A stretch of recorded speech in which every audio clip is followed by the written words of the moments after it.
Hello again, this is Volatile42. Good morning, and today I'm going to be showing you my bike. So like I said several times in my earlier videos, I'm going to be doing a bike walk around, tour, whatever you call it. So I'm going to find a suitable place to stop and I'm going to go over my bike in detail. I'll show you what all the Sportster Superlow 883 had stock and what all changes have been there since I got it, and also a few general things about Harleys. So yes, some of you who are familiar with Harleys and Sportsters, you may find some of those things a little boring, but just bear with me because I'm trying to keep it kind of universal for, you know, even people who are not familiar with Harleys. So I hope you find it useful and interesting. Let's get there now. So I think a place like this would be okay for the video. By the way, I really wanted to wash and clean the bike properly before doing this, and that's one of the reasons why this has been delayed so much. But you know, I've been really sick and not getting the time. So I thought instead of delaying it further, let me just do it. I hope it's clean enough. Doesn't look so dirty. Better stop around here.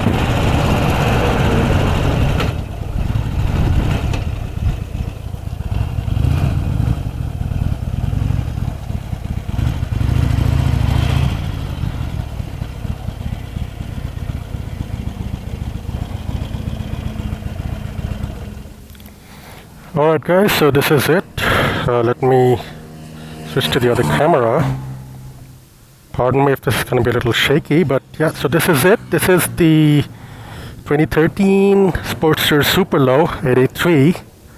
I got it in 2012, around the end of 2012. So it's a 2013 model. And so let me tell you about what we get with the Superlow as stock. So of course you don't get the windshield, and you also don't get the saddlebags, and you also don't get this two-up seat. So as stock you only get the solo seat, and that comes up till around here, okay, and that's a bit lower than this as well. So you get the handlebars a little higher up as you ride. And but your legs, I mean, for me, I'm 5'9", 5'9" to 5'10", you know. So for me, the pegs come up a little too high with the stock seat. But it's still good. It's still comfortable. I've done around 400 kilometers a day rides on the stock seat, and it's been fine. But I got this, and this is the Sundowner deep pocket seat. So this is supposed to be a touring seat. It has a lot more padding, as you can see, and it's also got a passenger seat integrated. So that's the seat, and I also got this sissy bar. It's a backrest, but in Harley terms, it's called a sissy bar. And much later, I got this luggage rack. So this is useful because I usually carry the Harley. What's that thing called? Touring bag. I'm gonna put the name here, so you're gonna see that. So it's a good mounting point for that bag, you know, when I'm touring two up, and the saddlebags also help. So again, let's start from the beginning. Start from the front. I mean, so yeah, most of the things are stock. The wheels, tires are the stock size, and this is actually even the stock make, not the same tire that came with the bike. The Michelin Scorcher 11s. And the headlamp is changed, of course. So this is an LED unit, and it's a replica of the Harley Daymaker headlamps. So as far as I see, and as far as several other people have noted, there's absolutely no difference between the Harley ones and this knockoff, but it's a lot cheaper. It's a lot cheaper. and it provides much better lighting compared to the stock halogen headlamps, and it stays cool. It's not warm to the touch, and it helps you conserve battery when you're when you've stopped the engine and you haven't turned off your ignition. And that I do quite often when I stop at traffic lights. For longer durations I turn off my engine to prevent overheating, but I keep the ignition on so that I can just quickly start the bike and get going when I need to. Okay, so what else do I have? I got the crash guards, of course. Those are useful. So I got those right from day one. And of course, one very important thing I forgot to tell you, the suspension. It's not the stock Superlow suspension. It's been raised at the front using some stiffer springs, and also at the rear. So the stock rear shock absorbers are 11.5 inch. So I currently have 13.5, or it's 13.25 inch, I think. So these are the suspension components from the 883R, the Roadster, not the current Roadster. I think there was a Roadster earlier on in the early 2010s, the 883R. So that had a taller suspension. So I got these components again right from day one. So I did not ride this bike at all with the stock suspension. Okay, so the windshield, I got this much later. This is a Memphis Shades Memphis Slim. Now this is made to be like the traditional tombstone style or police style windshields, except that this is a slimmer version. Now this normal version would be a little wider on both sides, right? But for the Sportsters, I think the slimmer version looks better. Of course, you can get the normal version as well. It will fit fine, but it may not look as good unless you have wider handlebars or something. Okay, so this is is it the 17 inch? I don't remember. Again, I'll write down here what the length was. So this is just about right for me. I mean, with the right adjustment, the top edge of the windshield comes up to around my nose, so I can still see over it, but it blocks the wind really good. But yeah, I do get some buffeting on my helmet, but I suspect that's mainly from the wind coming from underneath the windshield, not the wind coming from above. Okay, so what else? Handlebars are stock. The windshield itself mounts on the fork legs using these mounts. Okay, and they are very easily detachable. So you just pull this clip, and you can just you have to do that on both sides, and the windshield will just move forward, and it'll you can just pull it off. So that's that. Okay, I have this phone mount. It's the Tech Gripper, and I have it mounted on the control pod here. So you get two options when you get this. One is this, which mounts on the control pod. They give you longer bolts, which go into the same places where the original bolts would go. Or you could get a regular, handlebar mount, which would basically mount onto any rod or tube, right? And these are my power outlets, USB. So these are from Koyakin. Now, of course, now in the market you have a lot of options. Back then when I got them, there weren't that many options in the Indian market. And I got Koyakin because they should be reliable. They're a well-known brand. And they are mounted here and connected. You can see the wire there. That goes up to my fuse box. The negative is connected directly to my battery. The positive is connected to the accessories circuit. Now, that's not a unique thing about Harleys. See the ignition switch? There are three positions: off, accessories, and ignition. So when you turn on the accessories position, that actually powers on the power outlet. You cannot start the engine. The tail lamp is on, and if I had the stock halogen headlamps, there would be a small tiny little bulb there that would also be on in this accessories position. If you go to full ignition on, then of course the headlamps come on and it's ready to be started.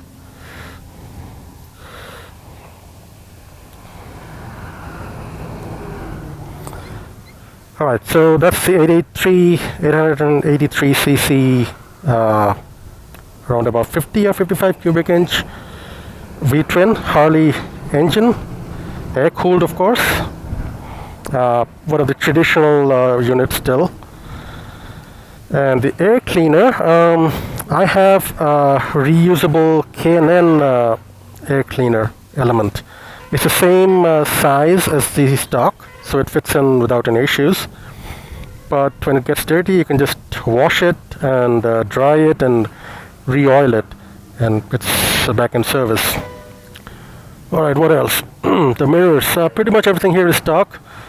These handlebar wraps, these I got from the Trip Machine company recently, because what happens is, as stock, the Harley handlebar grips, they are rubber and they are fine, but after a while, after a few years, they start melting off and peeling off.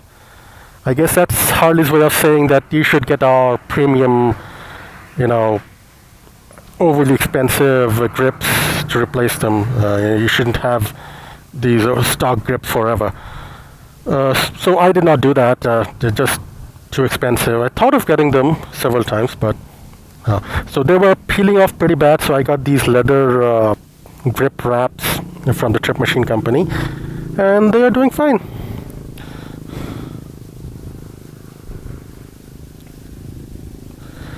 Okay, let's get to the saddlebags. Saddlebags are the leather rigid locking saddlebags. So they're lockable. Right now they're not locked. So you turn this half a turn and it gets locked. And otherwise you just push the button and pull this thing off. I'm not going to show what's inside. It's probably not very neat. But there you go. And same thing on the other side. It's pretty useful, Well, let me show you a bit of what's inside, because I want to give you a brief idea of what the space is like. It's spacious, but the problem is it's shaped kind of weird. Plus, there's this thing here for the shock absorber.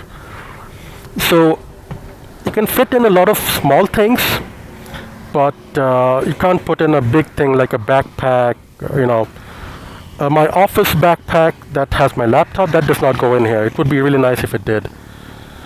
So that's how it is. The number plate, which is covered right now, that's the stock look. But these turn signals, they don't stay there. I mean, they're not they're not mounted there in the stock form. In the stock form, they're mounted somewhere around here. See where my finger is? So that's the original location, but when you get the saddlebags, they have to be relocated, of course. And this is a original Harley turn signal relocation kit.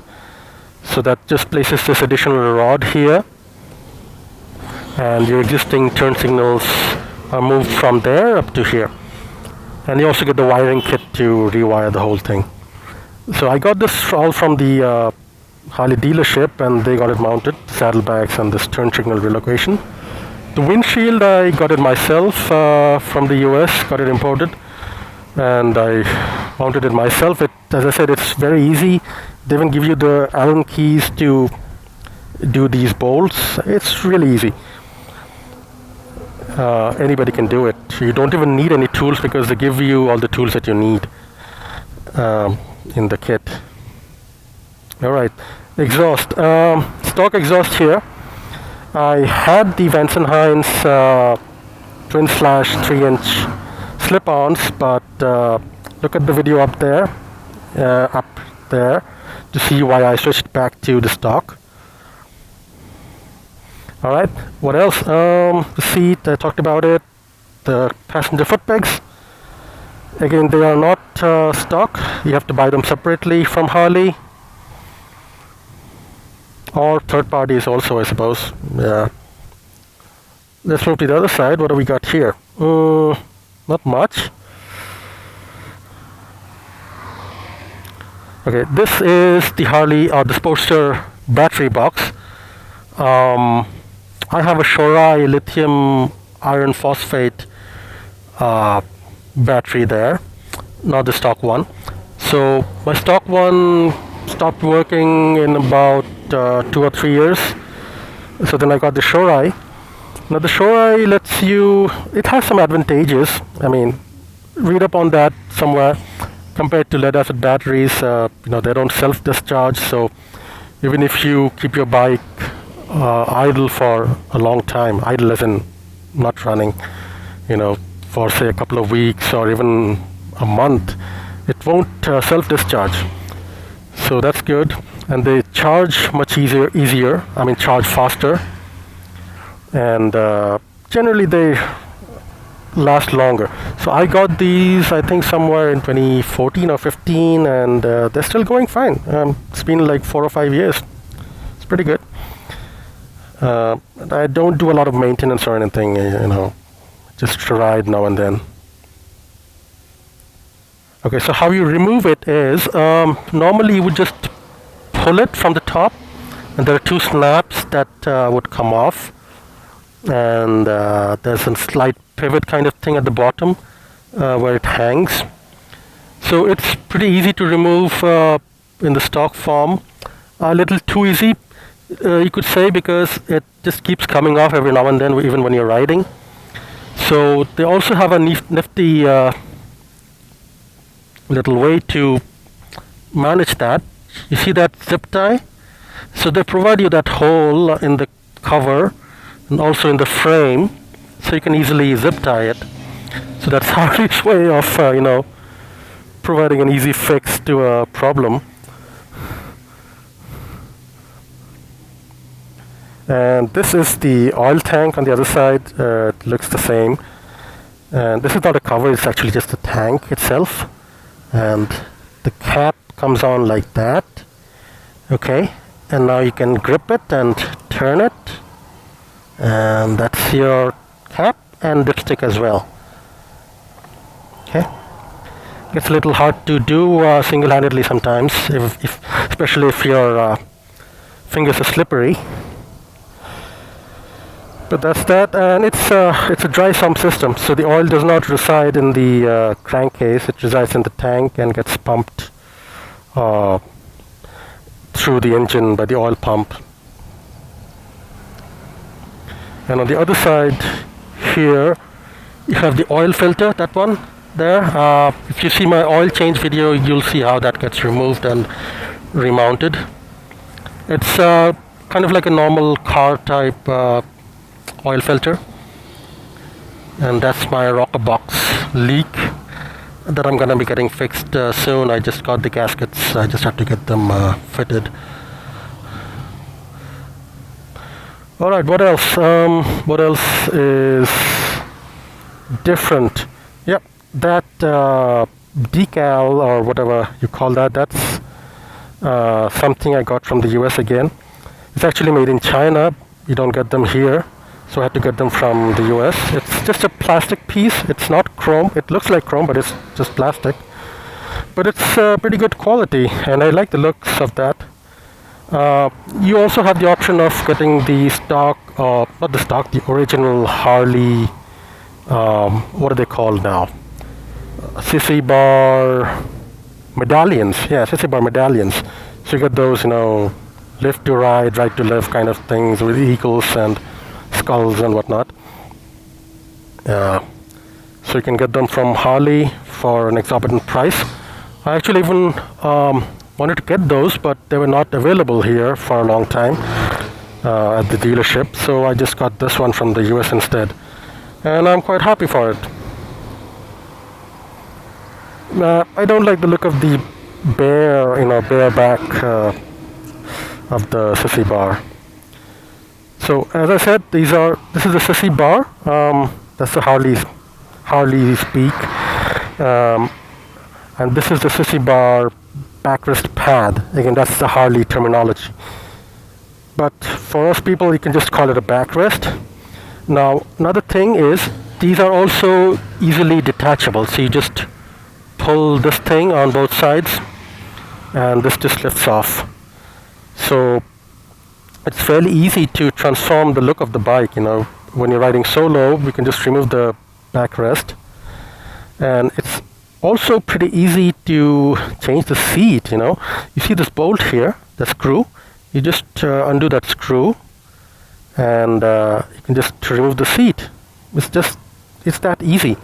And you can switch back to the solo seat. You just have to mount a couple of additional screw holders on the other hole over there. So when the bike comes stock, you have the solo seat mounted on a similar hole a little ahead of this.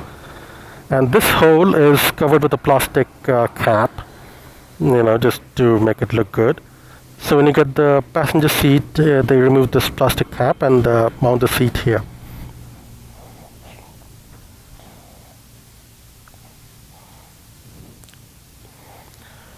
Alright, so I think that's about all. Let me go over the controls, some of the things which are different in Harleys, So this is the right side control pod. For those of you who are not familiar with Harleys, this is the right side turn signal. You push it once to enable it. Let me turn on the ignition, let me show you. Alright, so now it's on, as you can see there. And now it's off. So same thing on the left side as well. See? And if you keep them both pressed for I think a second or two, you turn on the 4-way hazard warning flashes. And this is your kill switch, off and run. And this is just your starter button. On some of the newer models, I think in 2015 or 16, they made some more changes, and the button layout is the same, but some of the buttons have some additional functionality, like they move the hazard warning to somewhere here, I think, on the starter button. And at the other side, it's just the usual high beam and low beam button or switch. And next to that is the horn button, which is different from conventional motorbikes. So when you ride conventional motorbikes and Harleys, back and forth, this becomes a bit of an issue because the turn signal button is located where your horn normally would be, right? So when I ride my Vespa and when I switch back to the Harley, that becomes a bit of a challenge sometimes. And in India, you have to be ready to hit the horn in a hurry. You always have to be ready to do that without thinking. All right, let me turn off the ignition. Okay, I also got the Harley, the alarm system. I don't know what it's called. It has some name, some Harley name. So you get this fob. You get 2 of these, but you only need 1. So this interacts wirelessly with the control module inside underneath the seat, and the bike will turn on and start only if this is in range. I don't know what the range is, at least some 5 or 7 feet or something.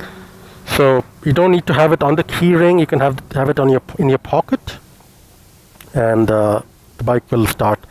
Otherwise it won't, and if you attempt to start it or even move it or even lift it up from the side stand.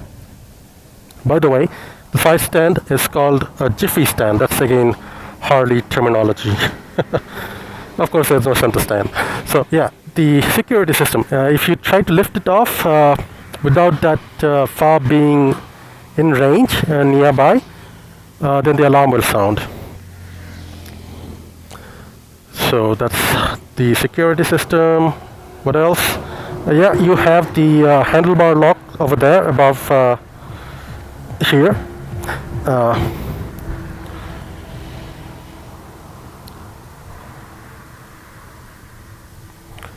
So what else? I think that's about all. I hope you like it, and if you have any specific questions or anything that I missed, let me know. I'll cover that. So yeah, that's all, guys. Volatile 42 signing off. Bye bye. So something I forgot to talk about, the tank. This is a 17-liter tank, and it's the largest tank you have on Sportsters. So typically, as far as I know, Sportsters have 3 types of tanks, and the peanut tanks are the most popular, and they have been there for a long time. I think pretty much ever since the Sportsters have been there. And that's a less curvy tank than this one. It's narrower, and generally it really looks nice on Sportsters, you know, but I think that's around 11 or 12 liters. This one is wider and a little more curvy, and kind of looks similar to the other larger Harleys. So this one is a 17 liter, so this is the largest one you have on Sportsters, and I think only the Superlow and the 1200 Custom have these tanks. And there's an even smaller version of the peanut tank, which is there on the 48, and that's only around 7 or 8 liters, which is like really small. I mean, it looks great, you know.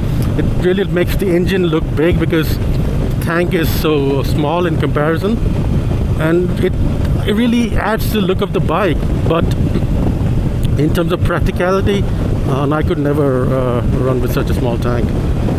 For me, this one 17 liters really helps, but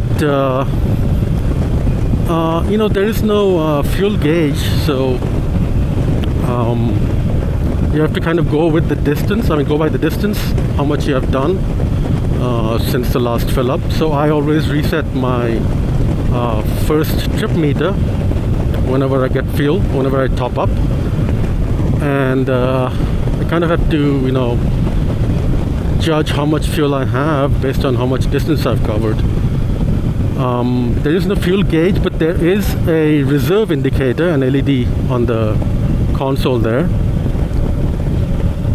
And but the problem is that lights up after you've covered, I mean, after you've consumed only around 10 to 11 liters out of your 17, which is not ideal. So that means you have at least like 6 liters left in your tank, which is a pretty big amount for reserve, like, right? I mean, for reserve, I would like to have probably around 2 or 3 liters at the most, not 6 liters.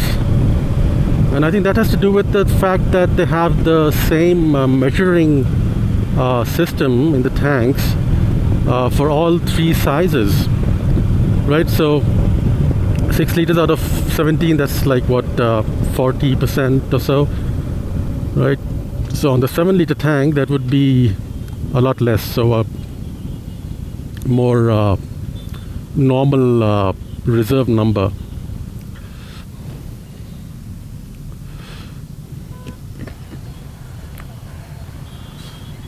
So that's that.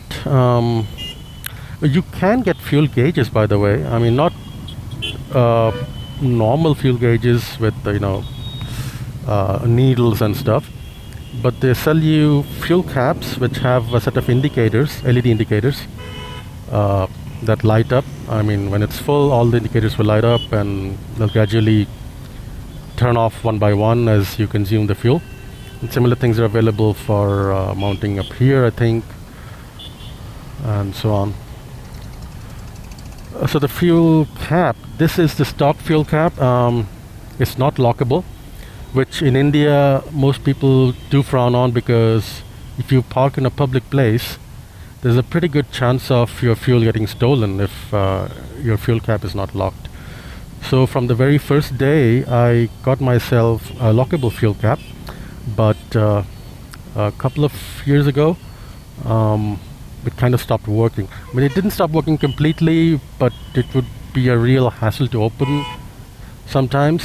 So I switched back to the stock fuel cap now. And I usually don't park in public places, so it's not a big deal for me. Haven't had any fuel theft yet, but touch wood. So that's the fuel cap. What else? The instrumentation. It has only a speedometer, as you can see, no tachometer. And there's that tiny little LED or LCD window.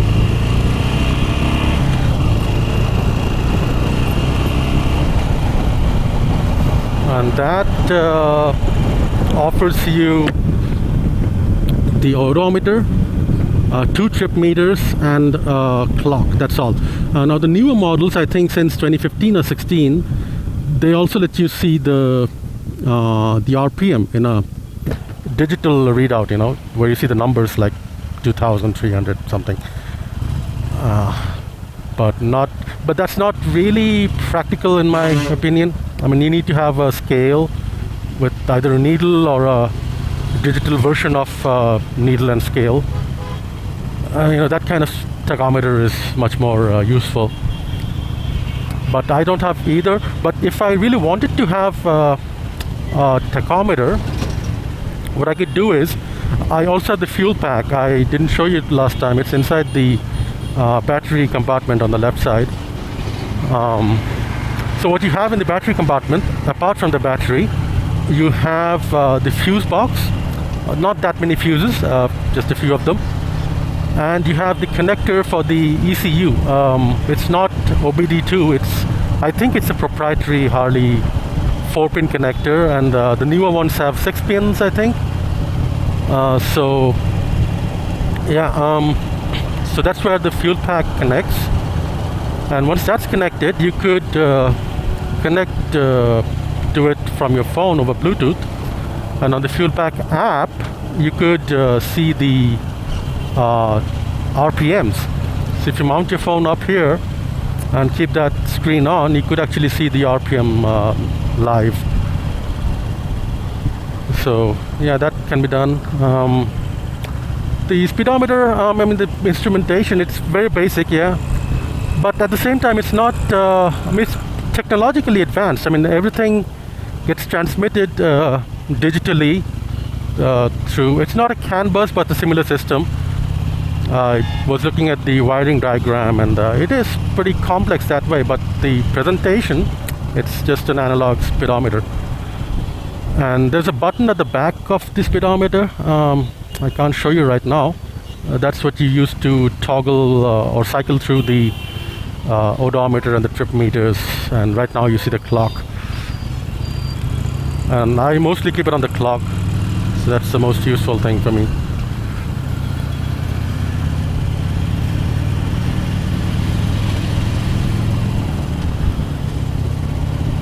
So yeah, I think that's all I had in mind. All right, bye.